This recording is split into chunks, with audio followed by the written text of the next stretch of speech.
कारण ये होता है कि बहुत ध्यान से सुनिएगा,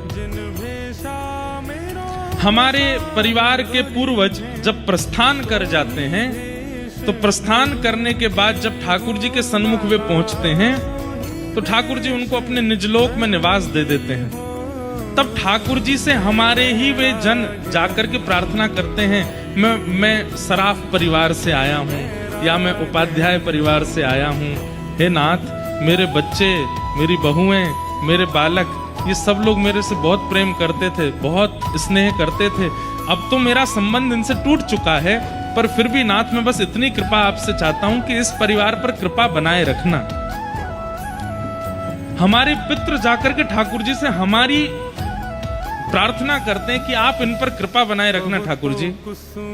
ठाकुर जी कहते हैं अच्छा तुम इतनी इनकी जो है जैक लगा रहे हो तो अपने परिवार के लोगों की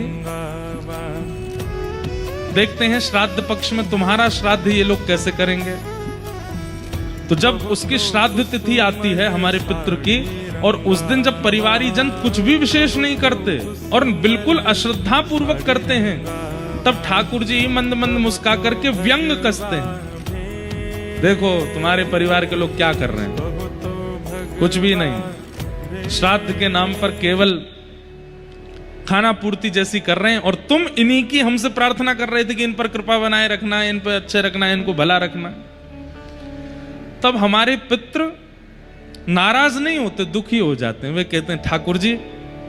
अब तो हमें लगता है कि स्वार्थी थे ये लोग, इनके पास हम रहे, जब तक हम थे तब तक इनका काम था, अब हम आ गए तो अब इनको कोई श्राद्ध का इनके मन में भाव नहीं है, अब हमारा भी इनके प्रति कोई भाव नहीं है, आपको इनके कर्मानुसार जो गति देनी हो वो दीजिएगा, हमारा इसमें कोई योगदान नहीं। सीधी बात,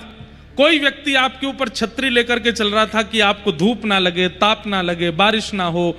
ओले ना गिरे आपके ऊपर, लेकिन आपने उसकी कदर ही नहीं की तो वो छतरी हटा लेगा। अब जो भी होगा सब सहन करना पड़ेगा। इसलिए